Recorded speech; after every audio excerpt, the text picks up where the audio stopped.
Hey everybody, Larry Lawton here. I got a great video for you today. I'm gonna give you the top 6 weapons that I had in prison for either defense or offense, in fact. So before I get started, check my YouTube member programs, Patreon member, Discord's going great. The podcast, The Real Deal with Larry Lawton, off the charts. All of our merch, that kind of stuff. Check out the book, Gangster Redemption.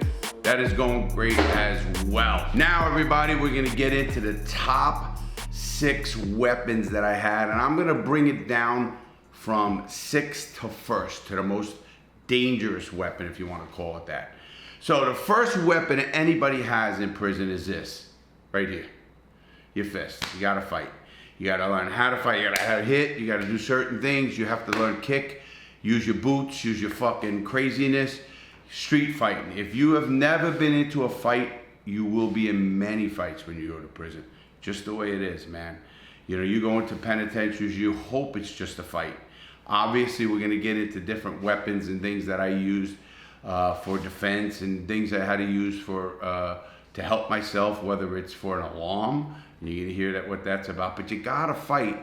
So if you have never fought, I suggest if you're a young kid, go to the streets, go to a gym, go wrestle, do something. Get hit in the face. You know, a lot of problem with cops today is they've never been in a fight. They want to fucking pull out a gun. That's the big problem with young cops today, and that's why we have more shootings. When I grew up, cops would take their belt off and fucking fight you. That's just the way it was in New York City back when I grew up. Get hit in the fucking face. It's not the end of the fucking world. That's what it is. It's not. So the first thing you have to have, and the first line of defense, the first weapon you want to call it, is it's going to be fists, your legs, your boots, anything like that. That's number 6. Number 5, when I was in USP Atlanta, we actually had folding chairs. Yeah, folding chairs, a metal chair. You think, what the fuck would they have metal chairs? A lot of prisons actually have plastic chairs now, but what they're really good for is an alarm system. When we were in Atlanta, and I remember when I was gonna leave Atlanta and I fucked up a guy named Bonnie, and I didn't know if they were gonna come after me or not, the Indians, and it got dicey, you know, so I put the chair at the door of my cell. See, in prison, you don't have a door with a handle. There's no click, so you're gonna, hear someone turn the handle and come in. It's a big steel door that closes, and the only way it's closed and opened and locked is with a key. Obviously, you don't have that key, but you, as a prisoner, wanna have at least as much time as you can as an alarm. So I use the chair. Yes, you fucking smash a motherfucker over the head with a fucking chair. Obviously that's used. And we had metal chairs. I watched 2 guys fucking smack it down with fucking metal chairs. I thought it was like the UFC wrestling or whatever, WWE wrestling. I mean, but those fucking things are real. They're not fake like that shit on TV. These guys are fucking slamming each other's fucking head open. Now, and obviously chairs are metal and they don't break. It's not like that. But here's what I did. When I was in trouble, you don't know who you pissed off or anything like that, you used your chair as an alarm system. You put the chair at the door, so if anybody rushed into your cell, they'd pull your door open and rush in, they're gonna run into the chair. They're gonna fall over, they're gonna make a ton of noise, whatever it is. If you're laying in your bunk reading, not that you won't see the door fly, but now they got a minute to stop. They have to fucking go around that chair or run over that chair or whatever it is. So we all had chairs, and you use your chair also to go into the TV rooms. So you always had that chair. That's your chair. So when you sit down in that TV room, you're ready to go fucking turn around, grab that chair and fucking slap a motherfucker right in the head. That's a part of your defense. It's a part of your offense, if you want to call it that as well. I was in Atlanta when funny thing, I was in a TV room, and my back was against the wall, and this one guy comes into the TV room, stabs another dude in the neck. They start fighting, going crazy. A guard locked the door while they were in there fighting, because the guard's not going to go in there. Now we're all out of the cell. They're screaming lockdown. Well, this punk goes up to the guard, throws the guard on the floor, takes the guard's keys, opens the door, and goes into the fucking TV room and beats the fucking guy with a chair. And the reason he did it, he thought it was his lover that was on the floor. It was funny because when they all come out, the guy with a knife coming out of his neck comes flat on a stretcher. The other guy comes out on a fucking stretcher, and the punk, fucking big old punk, comes out with fucking handcuffs on when they come and got him. And that was the end of that. But a chair is very, very important. Number 4 is a rope or a ditty bag or a sheet you make into strips so you can literally hang somebody or choke them out or tie them up or do anything you want. You know, to have a rope, we used to be able to make a rope out of the twine in boxer shorts. You know, the boxers you wear. I can make a line that you did. There's lines like this. That's the elastic. We would take that out and literally twine that and make that a rope that I could hang you. And it's that strong. So a rope is a real good tool in prison to have. You can have it. These are items you can have where you're not going to get in trouble. Nobody knows. You all have a laundry bag. Well, in that laundry bag, a lot of us would take off the one side so we could pull the rope out really quick. And if you have a rope and you can get a guy behind the neck out in 20 seconds, boom, choke him out, that's the end of that. And you can kill somebody very easily too, and I've seen that happen. But a rope is not a bad thing to have in prison, and it's the thing that can save your life, because you think, what can I grab?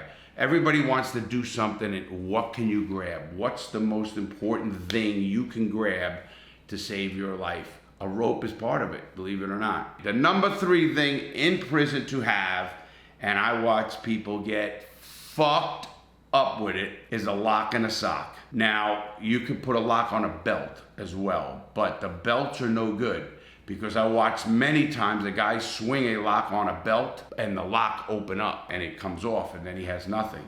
But if you put a sock, and you put actually 2 socks together, you put 2 and then you have a lock in that sock, you will fuck up a person really, really bad.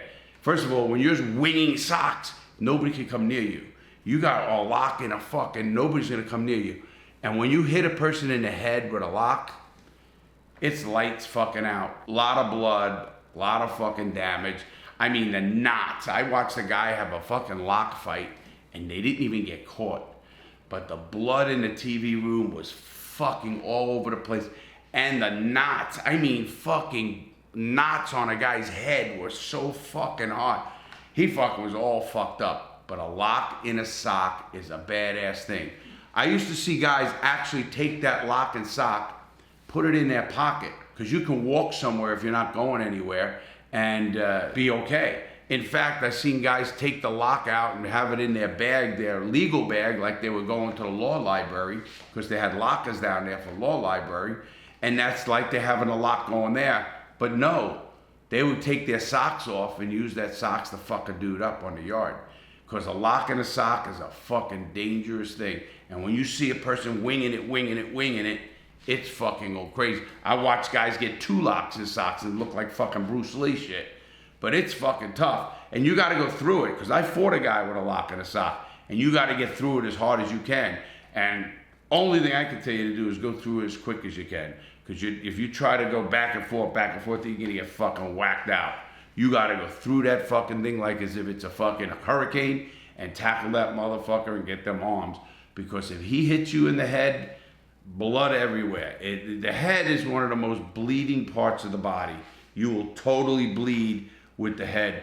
And I've seen him get hit in the face. I seen him get broken cheekbones, noses, all of that shit. So that is number 3, is a lock in a sock, which is fucking dangerous. So don't ever take that lightly, but don't use a belt.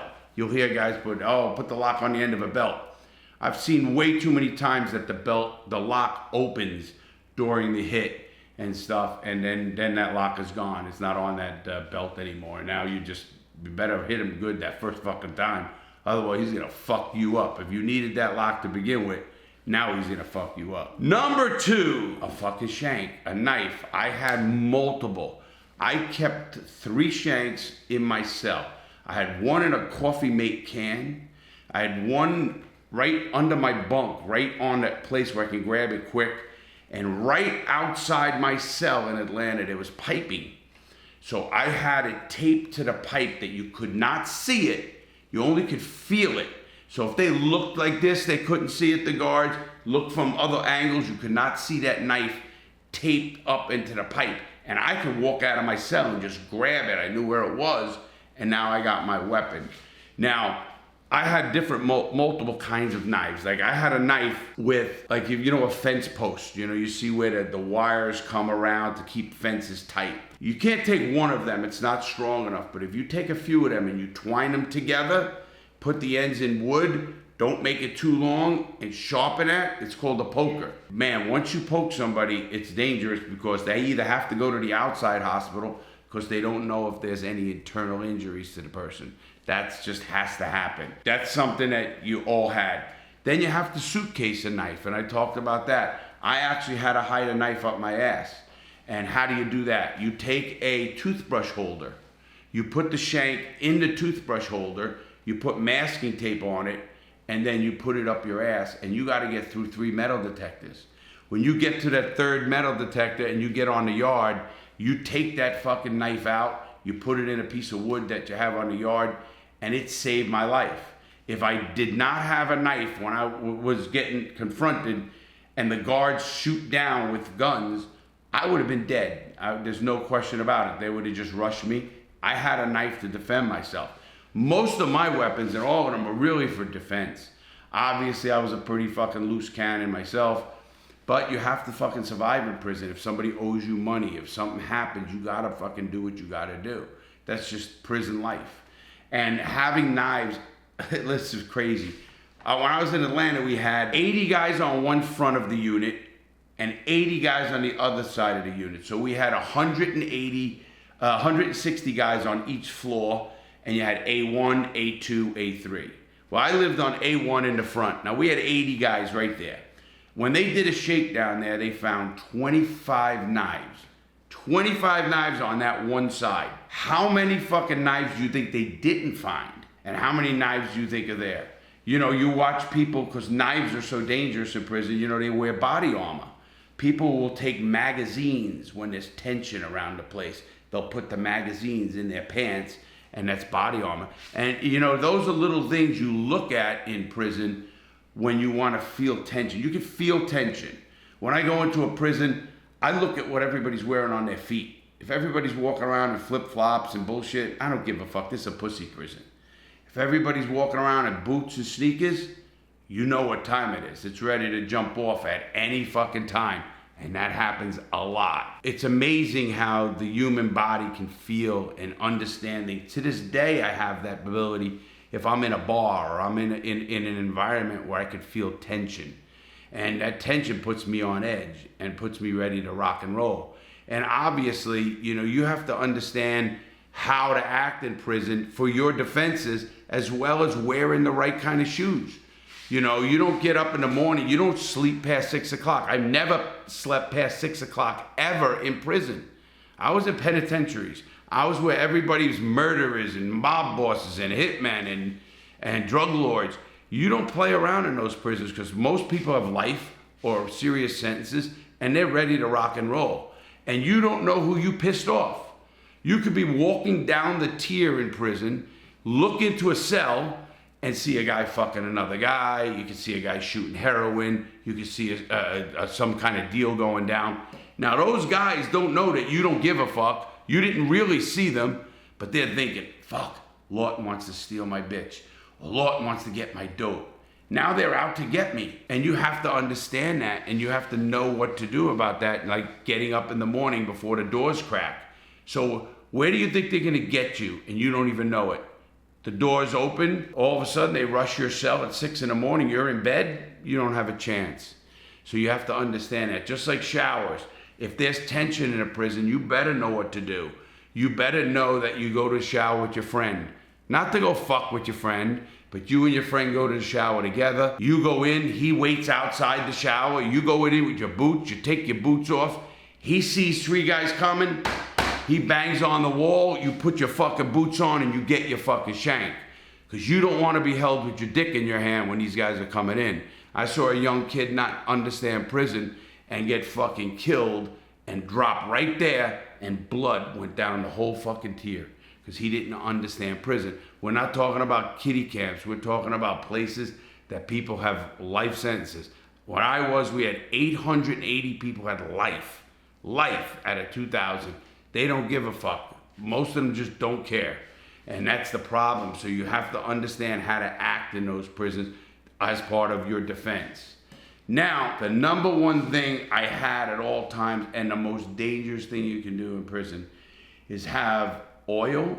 Used to have olive oil, and I always had Snicker bars, and I had my own bowl. I watched a guy take olive oil, put it in water, put olive oil in the water, put a chocolate bar in the water, put it in a microwave, and boil it, and then throw it in a dude's face. I'll never forget the screams I heard when that happened, and that was, a punk did that, and I tell you, you don't play with them. I had a great relationship. I've been to weddings with them. I did a lot, but I will tell you what, don't fuck when we had one punk called the Black Widow, killed 3 of her boyfriends or 2 of her boyfriends. So those people are fucking psychopaths, obviously, but having that oil, it was my defense. And believe it or not, in prison, you get to know certain things and you get to know how to do it, and people will see you boiling water and have your olive oil up there, and they thinking, uh-oh, something's going down. Somebody's gonna get douched with a fucking olive oil, boiling olive oil on your face will medevac you. I watched this one kid get fucking total olive oil thrown, with boiling water in a chocolate bar, and that's all soda caramel, everything sticks. I watched it, I was on the tier, and we watched what was going on, we just knew something was right, and I watched this guy it was a punk, take that bucket, boil it, and throw this boiling water right in a guy's face, and his face literally just about melted off. It was fucking the horrendous scream. They had to actually get a helicopter and medevac that guy out. I don't know why, maybe his lungs got burnt as well. But I mean, those are things you can have for defense, and I had every one of those things. Every one of those things I'm telling you about right now, I had in my cell, ready to go, having to either for defense or, let's face it, offense. When you're doing things in prison, whether it's bookmaking, whether it's running a card game on the yard, whatever it is, you gotta know and you gotta do what you gotta do. I remember stabbing a guy because we went to their shot caller, a black guy, and I give the guy a lot of credit because he never told. But we were given the green light and he owed me the money, and this group said, he's yours. Because if I owed money to some group, whether it's the Norteños, Sereños, Bloods, Crips, or whoever, if I owed money to them and they came to our shot caller, the white guys, and they'd say, hey, listen, Lawton owes this money. Normally, our group would pay those guys and they would beat the fuck out of me and send me to the hole to make money, because that's how we did it. We made money. You go to the hole, you suitcase heroin, and you suitcase dope, and you go to the hole and you make money and you come out. But I would get a beating if that happened. Now, of course, I never did that. But now these guys we went to who owed money, this guy, they said, no, he's not with us. Do whatever you want. Now, once they said that, we got the green light to do what we want. And I had to stab him, and I got him up the stairs between the units. And the big thing I remember about it, after I did it, I ran down the unit. I sit down there. I'm all hyped up. I got him in the back. Got back in my cell. We ditched the knife, everything. And now we're in there. I'm sweating. My adrenaline is flying. Here it is, 4 o'clock. No count clears. Here it is, 4:30. No counts cleared. They counted. I see all the guards, all medic going up to the next unit. And, he came down in handcuffs. He had all blood over on the side of him. But, he looked right up in my cell. And I give him a lot of credit because he didn't rat. He didn't say, oh, that's the guy who did it. He knew who did it, of course. I mean, a lot of people knew. But he didn't rat. He didn't say, oh, that was him. He never said a word. He took the punishment he had coming, and that was it.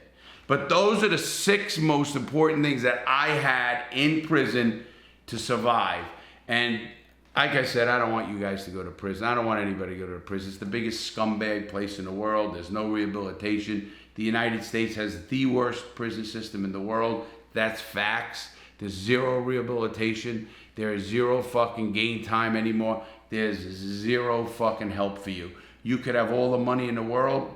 It doesn't mean shit. I'm with mob bosses, and Willie Falcone, the biggest drug dealer in the world, bought a juror for $5 million. His money didn't mean anything. It's how you treat other people and how they treat you, because your money ain't going anywhere. This is the federal system, the worst system in the world. Just, you have to make good choices. It's not worth it. Your life isn't worth it. Think before you act, man. I mean, you see it happen all the time. It drives me crazy. But with that said, everybody, I hope you liked the video. Like it, subscribe, comment. You know I do all of that kind of stuff. I love it.